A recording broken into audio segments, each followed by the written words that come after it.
Hello, welcome back to my channel arches কিচেনে সবাইকে স্বাগতম। বর্ষার সময় ইলিশ মাছ সবাইকে নিশ্চয়ই খেতে খুব ভালো লাগে। তো আজ আমি এখানে সরষে ইলিশের একটা রেসিপি তোমাদের সাথে শেয়ার করছি। এখানে আমি প্রথমে মাছগুলোকে ভালো করে ধুয়ে নুন হলুদ মাখিয়ে রেখেছি। তারপর আমি এখানে সরষে নিয়ে নিয়েছি, সাদা সরষে হাফ চামচ, আর পোস্ত হাফ চামচ, আর 2 চামচ কালো সরষে নিয়েছি। আর এতে দুটো লঙ্কা আমি কাঁচা লঙ্কাও দিয়ে ভালো করে পেস্ট বানিয়ে নিয়ে নিয়েছি। তারপর কড়া গরম করে নিয়েছি। আমি কালো জিরে এখানে ফোড়ন দিয়ে দিয়েছি।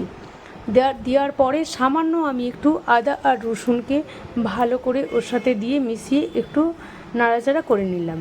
তারপর আমি সামান্য হলুদ আর একটু লঙ্কার গুঁড়ো দিয়ে দিয়েছি।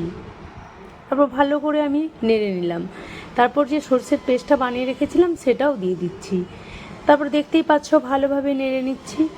একটু ভালো করে নেড়ে নেবার পর সামান্য নুন আর জল দিয়ে দিলাম। এবার তোমরা কে কীরকম ঝোল রাখবে সেই মতো জলটা দেবে। তারপর উপর থেকে যখন দেখবে এটা ফুটে উঠেছে তখন মাছগুলো দিয়ে দিবে। তারপর আমি মাছগুলো দিবার পরে দুটো কাঁচা লঙ্কা আমি ফালি করে এর মধ্যে দিয়ে দিলাম। তারপর 10 মিনিটের মতো ঢাকা দিয়ে রেখে দিয়েছিলাম। বাস রেডি।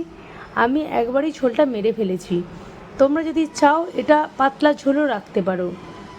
তারপর উপর থেকে আমি একটু কাঁচা সরষের তেল ছড়িয়ে দিলাম। দেখো গরম গরম ভাতের সঙ্গে সরষে ইলিশ একদম বর্ষার সময় জমে যাবে।